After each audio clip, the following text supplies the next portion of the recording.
Hello everyone, welcome to RK tutorial. So guys, ఈరోజు మనము daily current affairs and జీకేలో భాగంగా 26-27/9 నెల 2024కు సంబంధించిన కరెంట్ అఫైర్స్ని ఈ వీడియోలో క్లియర్గా చూద్దాము. అంతకంటే ముందుగా సో గైస్, మన యాప్లో ల్యాబ్ టెక్నీషియన్, తెలంగాణ రాష్ట్రంలో విడుదలైనటువంటి lab technician mega test series అయితే లాంచ్ చేయడం జరిగిందండి. ఎవరైనా తెలంగాణ అభ్యర్థులు ఉన్నట్లయితే మీ ఫ్రెండ్స్కు షేర్ చేయండి. అంతేకాకుండా ఏపీపీఎస్సీ, ఆర్ఆర్బీ, ఎస్ఎస్సి అన్ని పోటీ పరీక్షలకు ఆఫర్స్ ఉన్నాయండి. త్వరలో ముగియబోతున్నాయి, వెంటనే తీసుకోండి. ఓకేనా, లేట్ చేయకుండా కంటెంట్లోకి వెళ్దాం. Question number 1. ఇటీవల వార్తల్లో ఉన్న మన్కీడియా కమ్యూనిటీ ఏ రాష్ట్రంలో అడవులపై నివాస హక్కులను పొందిన 6వ గిరిజన సమూహంగా మారింది? ఇంపార్టెంట్ క్వశ్చన్ అండి. మన్కీడియా community. Recently in the news, the Mankidia community is the 6th tribal group to get residential rights over forest in which state? ఎక్కడండి? ఆన్సర్ ఆప్షన్ సి, ఒడిషా రాష్ట్రంలో. ఇటీవల ఒడిషాలోని అడవులపై నివాస హక్కులను పొందిన 6వ ముఖ్యంగా హాని కలిగించే గిరిజన సమూహము పీవీటీజీగా మన్కీడియా కమ్యూనిటీ అవతరించింది. మన్కీడియా అనేది తాడు తయారీ, ట్రాప్ మరియు కోతులను తినడం వంటి వారి సాంప్రదాయ నైపుణ్యానికి ప్రసిద్ధి చెందిన పాక్షిక సంచార సమూహము. తాడులు తయారు చేస్తారండి వీరు. అంతేకాకుండా కోతులను వేటాడి తింటూ ఉంటారు. మన్కీడియా తెగ గురించి చూసినట్లయితే మన్కీడియా కమ్యూనిటీ అనేది ఆస్ట్రో ఏషియాటిక్ సొసైటీ. ఇది ప్రధానంగా అడవుల నుంచి జీవనోపాధి పొందుతారు వీరు. వారు బిన్హోర్ తెగలో పాక్షిక సంచార విభాగంలో ఉన్నారు. వారిని ఒడిషాలోని ప్రత్యేకించి దుర్భర గిరిజన సమూహంగా గుర్తించడం అయితే జరిగింది. ఇంపార్టెంట్. ఆసియా ఖండంలో తైవాన్ మరియు నేపాల్ తర్వాత స్వలింగ వివాహాలను ఇటీవల అనుమతించిన 3వ దేశం ఏది? Which of the following is the third country in Asia after Taiwan and Nepal to allow the same-sex marriages? Option D, Taiwan. ఆసియాలో తైవాన్ మరియు నేపాల్ తర్వాత స్వలింగ వివాహాలను అనుమతించడంలో థాయిలాండ్ 3వ స్థానంలో ఉంది. ఈ బిల్లు ఏదైనా లింగానికి చెందిన వివాహ భాగస్వాములకు పూర్తి చట్టపరమైన, ఆర్థిక మరియు వైద్య హక్కులను మంజూరు చేస్తుంది. థాయిలాండ్ యొక్క మైలురాయి వివాహ సమానత్వ బిల్లు అధికారికంగా స్వలింగ జంటలను చట్టబద్ధంగా వివాహం చేసుకోవడానికి అనుమతించే చట్టంగా వ్రాయబడడం అయితే చూడవచ్చు. అసలు ఇదేంటి? ఆగ్నేయాసియాలో స్వలింగ వివాహాలను గుర్తించిన మొదటి దేశంగా థాయిలాండ్ రాజు చారిత్రాత్మక వివాహ సమానత్వ బిల్లుపై సంతకం చేయడాన్ని చూడవచ్చు. ఇంపార్టెంట్. Next one. ప్రతిభావంతులైన విద్యార్థులకు ఆర్థిక సహాయం అందించే ఉద్దేశంతో ఇటీవల ఏ రాష్ట్ర ప్రభుత్వం సీఎం సాత్ పథకాన్ని అధికారికంగా ప్రారంభించారు? Which state government has recently officially launched the CM Saath scheme with the aim of providing financial assistance to talented students? Answer option? Yeah, option A అండి, త్రిపుర. ఓకే, త్రిపుర. ముఖ్యమంత్రి డాక్టర్ మాణిక్ సాహా రాష్ట్రంలోని అత్యుత్తమ విద్యార్థుల విద్యా అవకాశాలను పెంచేందుకు సీఎం సాత్ పథకాన్ని అధికారికంగా ప్రారంభించారు. ప్రతిభావంతులైన విద్యార్థులకు వారి ఉన్నత విద్య కోసం ఆర్థిక సహాయం అందించడానికి రూపొందించిన ఈ పథకము నాణ్యమైన విద్య పట్ల రాష్ట్ర ప్రభుత్వ నిబద్ధతను ప్రతిబింబిస్తుంది.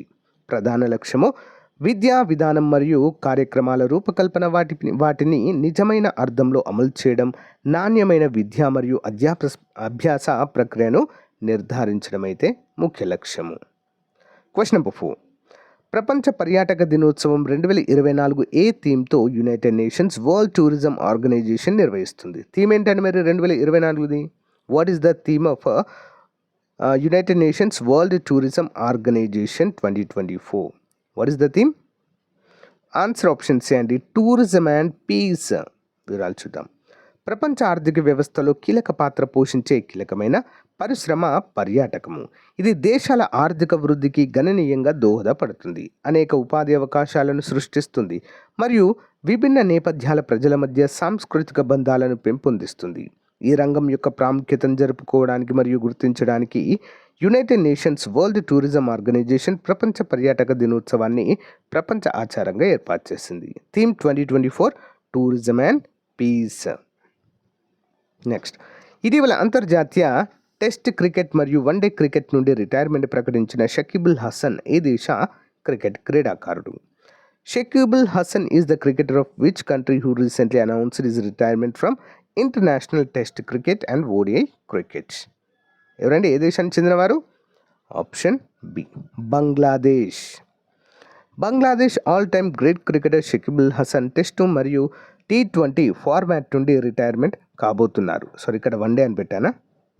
ఎడిట్ చేస్తానులేండి. ఓకే, టెస్ట్ అండ్ T20 నుంచి అయితే రిటైర్మెంట్ అయితే కాబోతున్నాడు. వన్డేలో కొనసాగుతారండి. ఓకేనా? కాన్పూర్లో భారత్ బంగ్లాదేశ్ రెండో టెస్టుకు ముందు మీడియా సమావేశంలో షకీబ్ ఈ నిర్ణయాన్ని వెల్లడించారు. షకీబ్ చేసిన పత్రికా వ్యాఖ్యలు: అతను ఇప్పటికే తన చివరి T20 ఆడాడు మరియు దక్షిణాఫ్రికాతో స్వదేశంలో జరిగే టెస్టులో సుదీర్ఘ ఫార్మాట్కు వీడుకోలు పలకాలని కూడా కోరుకుంటున్నాడు. నెక్స్ట్ వన్, ప్రధాని నరేంద్ర మోదీ సెప్టెంబర్ 26న ప్రారంభించిన పరం రుద్ర అనేది ఒక డాష్. ఏంటండి? Launched by prime minister Narendra Modi on September 26. పరం రుద్ర ఈజ్ ఏ డాష్. ఏంటండి? ఇది ఒక సూపర్ కంప్యూటర్ అండి, పరం రుద్ర అనేది. మరి భారతదేశంలో మొట్టమొదటి సూపర్ కంప్యూటర్ ఏంటండి? కామెంట్ చేయండి ఎవరికైనా తెలిస్తే. భారతదేశపు మొట్టమొదటి సూపర్ కంప్యూటర్ పేరు. ఓకేనా? పరంతోనే వస్తుంది, బట్ ఇంకొక నంబర్ ఉంటుంది పక్కన. కామెంట్ చేయండి. తెలియకపోతే first super computer in India అని కామెంట్ పెట్టని చెప్తాను ఆన్సర్. మరి దాని పేరేంటి? పరం సూపర్ కంప్యూటర్ పేరేంటి అంటే ఇది ఒక సూపర్ కంప్యూటర్ అండి, పరం రుద్ర. ప్రధానమంత్రి నరేంద్ర మోదీ 2024 సెప్టెంబర్ 26న వాస్తవంగా 3 పరం రుద్ర సూపర్ కంప్యూటర్లను ప్రారంభించారు. వెనుకబడిన వర్గాలకు సాధికారత కల్పించడానికి సాంకేతిక పురోగతి యొక్క ప్రాముఖ్యతను నొక్కి చెప్పారు. జాతీయ సూపర్ కంప్యూటింగ్ మిషన్ క్రింద ఒక్కొక్కటి 130 కోట్ల వ్యయంతో దేశీయంగా అభివృద్ధి చేయబడింది. ఈ అధిక పనితీరు గల కంప్యూటింగ్ సిస్టమ్లు పూణే, ఢిల్లీ మరియు కోల్కతాలో వ్యూహాత్మకంగా అమలు చేయబడ్డాయి. ప్రాజెక్టులో మొత్తం 850 కోట్ల పెట్టుబడితో ఈ సూపర్ కంప్యూటర్లు వివిధ విభాగాలలో శాస్త్రోక్తమైన పరిశోధనలు సులభతరం చేయడము లక్ష్యంగా పెట్టుకోవడం అయితే చూడవచ్చు. Next one, global innovation index 2024లో భారత ఆర్థిక వ్యవస్థ ఎన్నవ స్థానానికి చేరుకుంది? ఆన్సర్ ఆప్షన్ ఏ 39వ స్థానము. కేంద్ర మంత్రి పీయూష్ గోయల్ ప్రకటించిన గ్లోబల్ ఇన్నోవేషన్ ఇండెక్స్ 2024లో 133 ప్రపంచ ఆర్థిక వ్యవస్థలలో భారతదేశం 39వ స్థానానికి చేరుకుంది. మధ్య మరియు దక్షిణాసియా ప్రాంతంలోని 10 ఆర్థిక వ్యవస్థలలో భారతదేశం 1వ స్థానంలో ఉంది మరియు దిగువ మధ్య ఆదాయ ఆర్థిక వ్యవస్థల సమూహానికి నాయకత్వం వహించింది. 2015లో దేశం 81వ స్థానంలో ఉంది మరియు వ్యవస్థాపకులు, స్టార్టప్లు మరియు ప్రభుత్వ ప్రైవేట్ భాగస్వామ్యాల ద్వారా ఆధారితమైన దాని అభివృద్ధి చెందుతున్న ఆవిష్కరణ పర్యావరణ వ్యవస్థ కారణంగా 39వ స్థానానికి చేరుకుంది.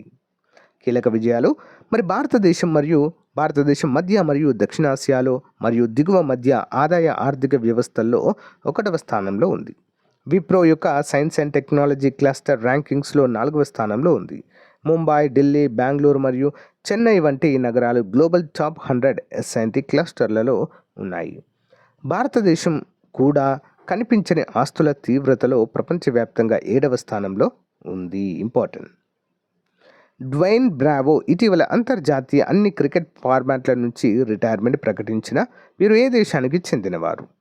Dwayne Bravo, who recently announced his retirement from all international cricket formats, is from which country? Answer option A, West Indies అండి. Dwayne Bravo CPL Caribbean Premier లీగ్లో తన ఆఖరి సీజన్ గాయంతో తెగిపోయిన తర్వాత అన్ని క్రికెట్ల నుండి రిటైర్మెంట్ను ధృవీకరించారు. వెస్టిండీస్ మాస్ట్రో ఫ్రాంచైజీ క్రికెట్లో మెంటార్గా కొత్త పాత్రను చేపట్టనున్నారు. గాయం సమస్య. మరి మంగళవారము టరౌబాలో సెయింట్ లూసియా కింగ్స్తో జరిగిన టొబాగో నైట్ రైడర్స్ మ్యాచ్లో Saint Lucia captain Faf du Plessis 7వ ఓవర్లో క్యాచ్ని తీసుకునే ప్రయత్నంలో బ్రావో గజల్లో గాయానికి గురి కావడం చూడవచ్చు. Next one, Indian Institute of Technology Delhi పరిశోధకులతో కలిసి ABHED అధునాతన ballistic for high energy defeat అనే లైట్ వెయిట్ బుల్లెట్ ప్రూఫ్ జాకెట్ను అభివృద్ధి చేసిన భారతదేశ స్వదేశీ సంస్థ. Indian Institute of Technology Delhi teamed up with researchers to develop a lightweight bulletproof jacket called ABHED Advanced Ballistics to High Energy Defeat. ఎవరు రూపొందించారండి? Option C DRDO. భారత రక్షణ పరిశోధన మరియు అభివృద్ధి సంస్థ DRDO, Institute of Technology Delhi పరిశోధకులతో కలిసి అధునాత ballistic for high energy defeat అనే లైట్ వెయిట్ బుల్లెట్ ప్రూఫ్ జాకెట్ను అభివృద్ధి చేసింది. ఏబిహెచ్ఈడి జాకెట్ల గురించి చూసినట్లయితే మెటీరియల్. ఈ జాకెట్లు పాలిమర్ మరియు స్వదేశీ బోరాన్ కార్బైడ్ సిరామిక్ పదార్థం నుండి సృష్టించబడ్డాయి. Next one, Asia power index యొక్క 2024 ఎడిషన్ ప్రకారము అత్యంత శక్తివంతమైన దేశాల జాబితాలో భారతదేశ స్థానం.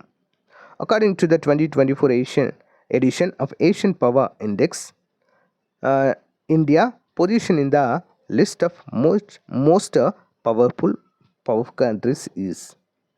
అంటే మోస్ట్ పవర్ఫుల్ కంట్రీస్ లిస్ట్లో భారతదేశ స్థానం ఎంత అండి? ఆప్షన్ 3 3వ స్థానంలో ఉంది. ఆసియా పవర్ ఇండెక్స్ యొక్క 2024 ఎడిషన్ ప్రకారం భారతదేశము జపాన్ను అధిగమించి ఆసియాలో 3వ అత్యంత శక్తివంతమైన దేశంగా అవతరించింది. మరి దాని ప్రకారము అమెరికా, చైనాల తర్వాత భారత్ ఇప్పుడు ఇండెక్స్లో 3వ స్థానంలో ఉంది. ర్యాంకింగ్స్లో ఈ మార్పు ఖండమంతటా భారతదేశం యొక్క పెరుగుతున్న ప్రభావాన్ని సూచిస్తుంది. సూపర్ పవర్ కావాలనే ఆశయాలతో ఒక ప్రధాన ప్రపంచ ఆటగాడిగా దాని స్థానాన్ని పటిష్టం చేస్తుంది. ఆసియా పవర్ ఇండెక్స్ గురించి చూద్దాం. మరి 2018లో ఆస్ట్రేలియా యొక్క లోవి ఇన్స్టిట్యూట్ ఆసియా పవర్ ఇండెక్స్ అనేది ఆసియా పసిఫిక్ ప్రాంతంలో పవర్ డైనమిక్స్ యొక్క వార్షిక కొలత విడుదల చేసింది. మరి సూపర్ పవర్స్గా ఉన్నటువంటివి యుఎస్ఏ, చైనా, ఇవి 2 సూపర్ పవర్స్ అండి ప్రపంచంలోనే.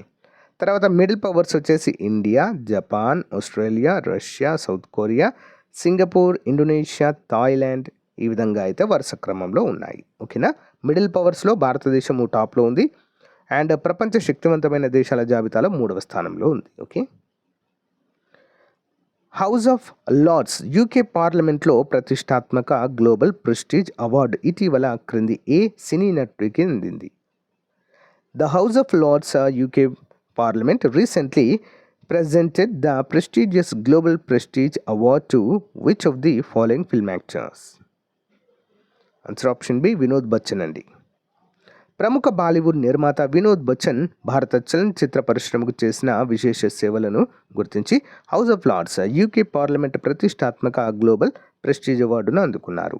ఈ అవార్డు వేడుకలను లార్డ్స్ బెల్లామీ, కేసీ మరియు లార్డ్ రమీ రేంజర్ సిబిఈ విశిష్ట పార్లమెంట్ సభ్యులు నిర్వహించారు. తను వెట్స్ మను, జీలా, గజియాబాద్, గిన్నీ వెట్స్, సన్నీ మరియు షాదీ మే జరూర్ ఆనా వంటి చిత్రాలను నిర్మించినందుకు ప్రసిద్ధి చెందిన బచ్చన్ భారతీయ సినిమాను ప్రపంచ ప్రేక్షకులకు అందించడంలో అతని ప్రభావవంతమైన పాత్రకు గౌరవం పొందడం చూడవచ్చు. నెక్స్ట్, న్యూఢిల్లీలో భారత పార్లమెంట్ 10వ Commonwealth Parliamentary Association India Region కాన్ఫరెన్స్కు ఆతిథ్యం ఇవ్వనుంది. అయితే ఈ సమావేశానికి అధ్యక్షత వహించనున్నవారు the Indian Parliament will host the 10th Commonwealth Parliamentary Association India Region Conference in New Delhi. But who will chair the conference? ఎవరు అధ్యక్షత వహించనున్నారండి? Answer option A, Om Birla అండి, స్పీకర్. న్యూఢిల్లీలో భారత పార్లమెంట్ 10వ Commonwealth Parliamentary Association India Region కాన్ఫరెన్స్కు ఆతిథ్యం ఇవ్వనుంది. ఈ 2 రోజుల కార్యక్రమం కామన్వెల్త్ దేశాల శాసన పద్ధతులను మెరుగుపరచడానికి మరియు ప్రజాస్వామ్యాన్ని బలోపేతం చేయడానికి నిబద్ధతను ప్రతిబింబిస్తుంది. కాన్ఫరెన్స్ నాయకత్వము సిపిఏ ఇండియా రీజియన్ చైర్పర్సన్గా కూడా పనిచేస్తున్న లోక్సభ స్పీకర్ ఓం బిర్లా సమావేశానికి అధ్యక్షత వహిస్తారు. అతని నాయకత్వము కీలకమైన శాసన సమస్యలపై చర్చలను నడిపిస్తుంది. పాల్గొనే వారి మధ్య ఉత్పాదక సంభాషణలను కూడా నిర్ధారిస్తుంది. ఇంపార్టెంట్. నెక్స్ట్ వన్, విపరీతమైన పంట నష్టాన్ని కలిగిస్తున్న నీలిఘాయ్ మరియు అడవి పందులను చంపడానికి ఇటీవల ఆమోదం తెలిపిన రాష్ట్రము. State which has recently approved the killing of nilgai and wild boars causing huge crop losses. ఏ రాష్ట్రం అండి ఇలాంటి నిర్ణయం తీసుకుంది? ఆప్షన్ బి అండి, బీహార్.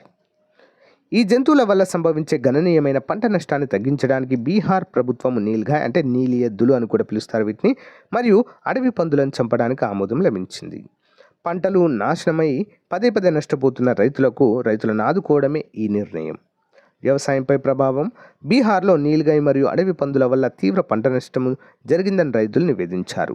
ఈ జంతువులు తరచుగా పొలాలపై దాడి చేస్తాయి, పంటలను తినడం లేదా తొక్కడం వంటివి చేస్తాయి. దీని ఫలితంగా రైతులకు పెద్ద ఆర్థిక నష్టము జరుగుతుంది. మరి కిల్లింగ్ను అనుమతించాలన్న రాష్ట్ర ప్రభుత్వ నిర్ణయం వ్యవసాయ ఉత్పత్తిని మరియు రైతు సంఘ జీవనోపాధిని కాపాడే ప్రయత్నంగా చెప్పుకోవచ్చు. Next one, exercise Eastern Bridge 7 అనేది ఇండియన్ ఎయిర్ ఫోర్స్ మరియు ఈ దేశానికి మధ్య జరిగిన ఉమ్మడి సైనిక వ్యాయామం. Exercise Eastern Bridge 7 is a joint military exercise between the Indian Air Force and this country. ఏ దేశంతో అండి? Option A Oman. Exercise Eastern Bridge 7 అనేది ఇండియన్ ఎయిర్ ఫోర్స్ మరియు Royal Air Force of Oman మధ్య జరిగిన ఉమ్మడి సైనిక వ్యాయామం. ఈ ముఖ్యమైన సహకారం ఓమన్లోని మసీరాలోని RAFO ఎయిర్ బేస్లో జరిగింది. ఈ వ్యాయామం విజయవంతంగా ముగిసింది. భారతదేశం మరియు ఓమన్ మధ్య బంధాన్ని బలోపేతం చేయడం మరియు వారి సైనిక సంసిద్ధతను మెరుగుపరచడం అయితే ఇక్కడ చూసుకోవచ్చు.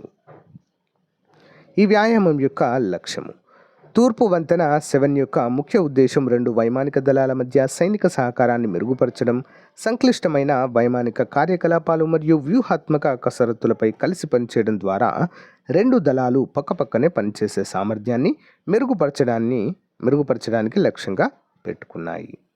నెక్స్ట్ వన్, ఇటీవల కేంద్ర ప్రభుత్వం దేశంలోనే ఉత్తమ పర్యాటక గ్రామంగా ఎంపిక చేసిన బ్యావర్ జిల్లా ఏ రాష్ట్రంలో ఉంది?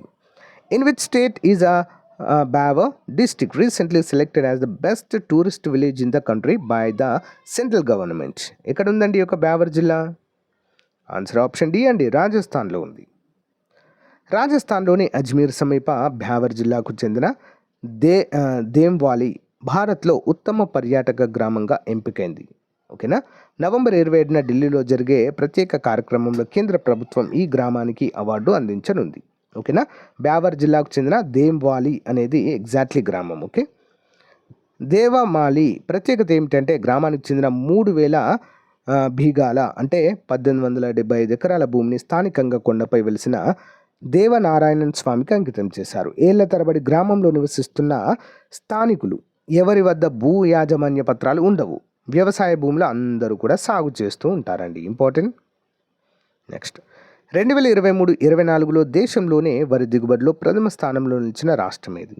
Which of the following state will be the top rice yielding state in the country in 2023-24? Option B Telangana అండి. వరి దిగుబడిలో తెలంగాణ సత్తా చాటింది. 2023-24 ఆర్థిక సంవత్సరంలో దేశంలోనే ప్రథమ స్థానంలో నిలిచింది. అలాగే పత్తిలో 3, పొద్దుతిరుగుడులో 1, మొక్కజొన్న చిరుధాన్యాల్లో 5వ స్థానంలో నిలిచింది. ఆంధ్రప్రదేశ్ పొగాకులో 2, మినుము ఆముదంలో 3, జొన్న వేరుశెనగ దిగుబడిలో 5వ స్థానం సాధించింది. ఈ మేరకు దేశంలో ప్రధాన పంట దిగుబడుల తుది అంచనాలను కేంద్ర వ్యవసాయ శాఖ బుధవారం విడుదల చేసింది. రాష్ట్రాలు, కేంద్రపాలిత ప్రాంతాల నుంచి వచ్చిన సమాచారం ఆధారంగా ఈ అంచనాలను రూపొందించింది. రిమోట్ సెన్సింగ్ ప్రతి వారం రూపొందించే క్రాప్ వెదర్ వాచ్ గ్రూప్ ఇతర ఏజెన్సీల నుంచి వచ్చిన సమాచారాన్ని సరిపోర్చుకొని తుది అంచనాలను విడుదల చేసింది. దేశవ్యాప్తంగా ప్రధాన పంటల దిగుబడుల రికార్డు స్థాయిలో వచ్చినట్లుగా పేర్కొంది. Okay, important. Additional questions. ఇటీవల స్టేట్ ఫుడ్ సేఫ్టీ ఇండెక్స్ 2024లో ఏ రాష్ట్రం మొదటి స్థానంలో నిలిచింది? Recently which state secured first spot in the state food safety index 2024? Answer option A అండి, కేరళ. అంతర్జాతీయ శాంతి దినోత్సవం 2024 థీమ్ ఏంటి? What is the theme of international day of peace 2024?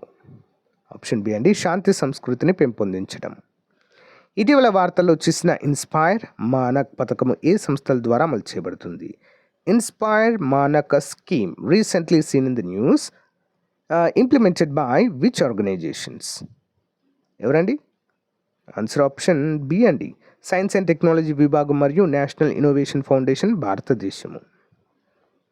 ఏ సంస్థ ఇటీవల ఎక్సర్సైజ్ ఐక్యా 2024ని నిర్వహించింది? Which organization recently conducted the exercise Aikya 2024? ఎవరండి? ఆప్షన్ సి అండి, National Disaster Management Authority, NDMA. Fast track immigration trusted travellers programme ఇటీవల భారతదేశంలోని మరో 20 విమానాశ్రయాలకు విస్తరించబడింది. ఇది ఏ మంత్రిత్వ శాఖ చొరవలో ఉంది? Fast track immigration trusted travellers programme recently expanded to 20 more airports in India.